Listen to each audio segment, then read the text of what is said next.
Hi, everyone, and welcome to God's Plan, Your Part, a podcast where our goal is to read the entire Bible in a year, seeking to understand God's plan of redemption while discovering daily and practically your part in it. Jenny's here. I'm here. Hey. And we are still in Exodus. We're gonna Ryan didn't know how to open the episode. Why you gotta be like that? Honestly. So we're looking at Exodus 13 to 15.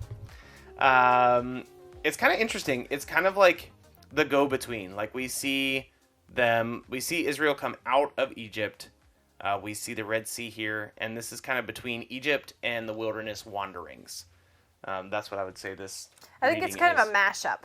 Yeah, I think that's what you're going fair. for, because they're still talking about the meanings behind their feasts. Then we go right back into the story where they're being pursued by the Egyptians, and then we end with, by Egyptians, we don't really have a place for you in the story anymore. Like God destroys so the it's Egyptians. just like a lot of tying up but mashing up all at the same time. So I think Jenny is very excited to talk about the miraculous things that happen in this passage.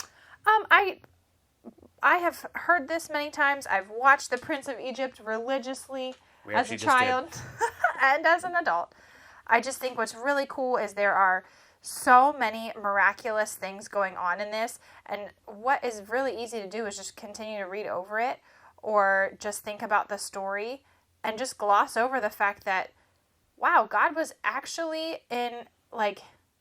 he was protecting them in such crazy ways, like this huge pillar of fire and cloud pillar is just like helping them get to where they need to go, like guiding them through to the sea. And like I just think that's incredible. Like if I was considering myself in that place and I'm being guided around by this massive pillar of fire that nobody can explain, that's crazy. Like that is very insane. It's not normal. Like there's no explanation of it. I just think it's really cool. And then also just with the parting of the waters, again, we know this story, we've heard it, but it's an incredible act of God's power that I think just gets overlooked a lot. Like a freaking sea opened and was dry as they walked across. I was telling Ryan earlier, I think I would have been very hesitant to even walk through. Like, nope, I am not going in there. Just for my own fears. But yeah, God's power is just pretty intense in these situations. One of the most dangerous things to biblical narratives is the fact that you've heard them before. Yeah. Because it's very easy, even when you're reading, at least I found in my own life, even when you're reading, oh, I know this story. Mm-hmm. And it's just like, blip, blip, blip, blip, blip, okay, done. And you skip lines and you skip words and you don't think about what they mean. You want to dig deeper, but it's like, wait, there's so much right here. Yeah. So don't skip the miraculous. There is many, many miracles that happen in these couple of passages. I mean, if you heard present day of those instances happening, people would be like, there's no way. There's no way that happened. But like, that's how God acted on behalf of his people. That's really cool. It's interesting because when you make a statement like that, like Western Christians would say, there's no way.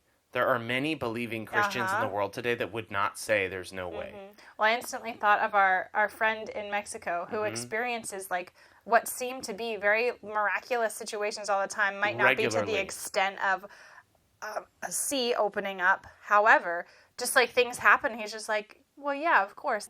So that's our friend Lalo. He works in Juarez, Mexico, and he sees miracles regularly. And I remember one time I talked to him about it. I was like, hey, like, are you just like constantly surprised? And he was like, no, I serve the Lord. Mm-hmm. And I was like, oh, right. Yeah, I have faith like that too, for sure. But just what's really cool about these passages is that it is undeniable how powerful God is, but we're just so we can just quick read over it like, oh, of course they walked across an ocean or across a sea. Of course they were led by this massive pillar of fire. Of course Pharaoh was held off. Like, that doesn't just happen, guys. That's not the norm. So this might not be as exciting, but in chapter 13, there's like this explanation of the Feast of Unleavened Bread. That's the heading in the before ESV. You keep going, I think it is confusing, so it's good to clarify chapter 13, because there's parts of it that are like, wait, what? Okay. So it's good that you're clarifying that. Oh. Because you said it's boring, but like, are not as exciting, but it's definitely good to clarify because that's easy to gloss over too. So God is basically instituting how this feast is going to work, but twice in the institute of this feast. So there's 16 verses, twice in those 16 verses. Verse 8, you shall tell your sons on that day, it is because of what the Lord did for me when I came out of Egypt. That's verse 8. Verse 14, and when in time to come your son asks you, what does this mean? You shall say to him, by a strong hand the Lord brought us up out of Egypt. You'll start to see this developing theme of you must tell your descendants, your kids, the stories. You have to tell them what I did for you because that will cause them to honor me. And I think that's an idea that I'm really encouraged by lately because I think constantly generations that have seen God do amazing things, they're getting older, right? Like the people in your life that you see as incredible, faithful people, they're getting older. And as they get older, their stories go away and those stories get lost. And God understands, don't let those stories get lost. Like, hey, you saw the Red Sea part? Make sure you tell your kids about that. We most likely are not going to see an ocean part. You might, but probably you won't. But you have seen the Lord do powerful things in your life. That's your testimony. That testimony has power. You shouldn't be ashamed of it. You should make sure you tell people about it, particularly people that are not in your same age space, because that is what glorifies God. And it helps to remind us that God's not trapped in Exodus. God's not trapped in Genesis. God is moving and working and empowering and emboldening today. And you've seen it happen, so make sure you tell people about it. My sermon is done. No, I think that's really good, though, because I think that even happened when we think about Joseph, right? Yeah, yep. The stories weren't told, and it's explicitly talks about that at the beginning of Exodus, that the people of the land, they forgot about Joseph. So his legacy didn't really last in the eyes of the Egyptians, which ultimately landed all of the Israelites in slavery. But I think that's even true of our own lives too. I have seen God show up in my life so many times that just doesn't make sense to my human mind as to how the situation even got to be, or how he overcame situations in my life that were just very stressful or whatever. And I've seen God come through on my behalf in those situations, and I'm so thankful. But it's not too long after that I forget that he came through for me there, and I start throwing my hands in there like, what are you doing, God? Where are you? Why aren't you helping me with this? But yeah, remembering those things, writing it down, telling, we try, probably not as often as we should, but we try to even just talk to our kids and say, you know what? Guess what God did today? Or guess what Jesus did on our behalf today? I don't know.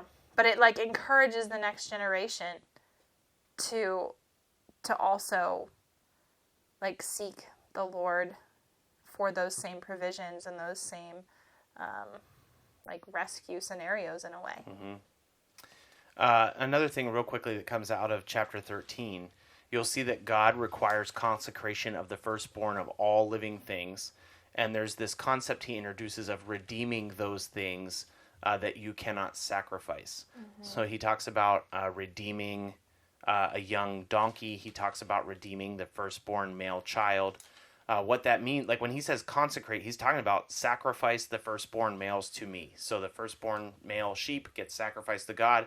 The firstborn male child must be redeemed. The way that you redeem that male child is you offer a sacrifice of a different animal in that child's place. So this is substitutionary atonement. It's a fancy word. Ooh. Oh, my word. You should see Jenny's face. It's basically introducing the concept of something being sacrificed in our place. That's what Jesus does for us. That's not a concept that started in Matthew, Mark, Luke, and John. It's a concept that actually started in Genesis. We see it here in Exodus. Redemption is when something else dies in your place. That's what Jesus did for us. So that is another way. I feel like we're just hitting these over and over and over again. It's another way that the Bible is pointing us to Jesus. Which is really cool, because you don't always expect that, or right. think you're going to come across it. One final thing that I pulled from today was in chapter 15. This is the Song of Moses. And he's just like over and over again, just talking about how the Lord has delivered us. He's like basically pushed the enemy out of the way, all this stuff. But if you look at verses 14, 15, 16, probably, does it go into the next? Nope. 14, 15, 16, it talks about all of these people groups that are hearing about what happened. So like word of mouth, it's a real thing. Like just like it is today, word travels very quickly. But all of these people groups are becoming like fearful of the Israelites because they're like, holy cow, like, did you hear what just happened with them? Did you hear what they did to the Egyptians? Because the Egyptians are like no joke. Like they're a big deal. So Egypt is like completely wiped out in every way, shape, form, including their military at this point. So people are afraid of the people of God, of the Israelites. But what I was talking to Ryan earlier, or what I was telling you earlier, was it's funny that they are fearful of the people, when actually what they're truly afraid of is they're afraid of the power of God. So I think that kind of sets us up for things to come. Yes, battles. Yeah, we'll read through these stories, and again, it's really important to recognize there will be people from these people groups that come to recognize the power of God and worship the God of Abraham, Isaac, and Jacob. There are also people in these people groups who will harden their hearts and fight against God. Sounds familiar. And lose. And God's own people will harden their hearts and fight against God. So there's some really interesting things that are going to happen in the coming chapters. I think that's probably enough from us today, I think. And I would say, honestly, like your part, like I got pretty wound up earlier, but I think your part is share your stories. Do not allow the story of what God has done in your life to be hidden. There are so many ways to share your stories, and that's not confrontational. That's not offensive. Like, it's like, hey, you know what? I actually saw the Lord come through for me today. Here's what happened. I'm going to praise the name of Jesus because of it. And sometimes the promptings to speak those things into other people's lives, you might not know why, but God might be working in some, like, crazy way that you have no idea based on what you have experienced the Lord doing in your own life. May impact their own situation as well. So that's the challenge. Just like God told the Israelites to remember to tell their kids the stories, make sure you're telling the stories. And speaking of stories, we'll be back in the story tomorrow. Wow. All right. See you then. Bye. Exodus chapter 13. The Lord said to Moses, "Consecrate to me all the firstborn. Whatever is the first to open the womb among the people of Israel, both of man and of beast, is mine." Then Moses said to the people, "Remember this day in which you came out from Egypt, out of the house of slavery. For by a strong hand the Lord brought you out of this place. No leavened bread shall be eaten. Today in the month of Abib you are going out. And when the Lord brings you into the land of the Canaanites, the Hittites, the Amorites, the Hivites, and the Jebusites, which he swore to your fathers to give you, a land flowing with milk and honey, you shall keep this service in this month. 7 days you shall eat unleavened bread, and on the 7th day there shall be a feast to the Lord. Unleavened bread shall be eaten for 7 days. No leavened bread shall be seen with you, and no leaven shall be seen with you in all your territory. You shall tell your son on that day, 'It is because of what the Lord did for me when I came out of Egypt.' And it shall be to you as a sign on your hand and a memorial between your eyes, that the law of the Lord may be in your mouth. For with a strong hand the Lord has brought you out of Egypt. You shall therefore keep this statute at its appointed time from year to year. When the Lord brings you into the land of the Canaanites, as he swore to you and to your fathers, he shall give you. You shall set apart to the Lord all that first opens the womb, all the firstborn of your animals, that all the males shall be of the Lord's. Every firstborn of a donkey you shall redeem with a lamb, or if you will not redeem it, you shall break its neck. Every firstborn of man among your sons you shall redeem. And when in time to come your sons ask you, 'What does this mean?' you shall say to him, 'By a strong hand the Lord brought us out of Egypt, from the house of slavery.' For when Pharaoh stubbornly refused to let us go, the Lord killed all the firstborn in the land of Egypt, both the firstborn of man and the firstborn of animals. Therefore I sacrifice to the Lord all the males that first open the womb, but all the firstborn of my sons I redeem. It shall be as a mark on your hand, or frontlets between your eyes, for by a strong hand the Lord brought us out of Egypt." When Pharaoh let the people go, God did not lead them by the way of the land of the Philistines, although that was near. For God said, lest the people change their minds when they see war and return to Egypt. But God led the people around by the way of the wilderness towards the Red Sea. And the people of Israel went up out of the land of Egypt equipped for battle. Moses took the bones of Joseph with him. For Joseph had made the sons of Israel solemnly swear, saying, God will surely visit you, and you shall carry up my bones with you from here. And they moved on from Succoth and camped at Etham, on the edge of the wilderness. And the Lord went before them by day in a pillar of cloud to lead them along the way, and by night in a pillar of fire to give them light, that they might travel by day and by night. The pillar of cloud by day and the pillar of fire by night did not depart from before the people. Then the Lord said to Moses, Tell the people of Israel to turn back and encamp in front of Pi-hahiroth, between Migdol and the sea, in front of Baal-zephon. You shall encamp facing it by the sea. For Pharaoh will say of the people of Israel, They are wandering in the land. The wilderness has shut them in. And I will harden Pharaoh's heart, and he will pursue them. And I will get glory over Pharaoh and all his host, and all Egyptians shall know that I am the Lord. And they did so. When the king of Egypt was told that the people had fled, the mind of Pharaoh and his servants was changed toward the people, and they said, What is this we have done, that we have let Israel go from serving us? So he made ready his chariot, and took his army with him, and took 600 chosen chariots, and all other chariots of Egypt with officers over all of them. And the Lord hardened the heart of Pharaoh, king of Egypt, and he pursued the people of Israel while the people of Israel were going out defiantly. The Egyptians pursued them, all Pharaoh's horses and chariots, and his horsemen, and his army, and overtook them and camped at the sea by Pi-hahiroth in front of Baal-zephon. When Pharaoh drew near, the people of Israel lifted up their eyes, and behold, the Egyptians were marching after them, and they feared greatly. And the people of Israel cried out to the Lord. They said to Moses, Is it because there are no graves in Egypt that you have taken us away to die in the wilderness? What have you done to us in bringing us out of Egypt? Is not this what we said to you in Egypt? Leave us alone that we may serve the Egyptians? For it would have been better for us to serve the Egyptians than to die in the wilderness.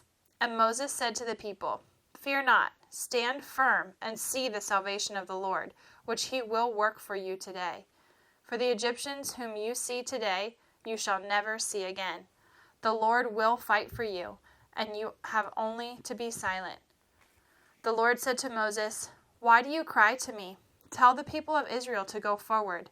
Lift up your staff, and stretch out your hand over the sea, and divide it, that the people of Israel may go through the sea on dry land.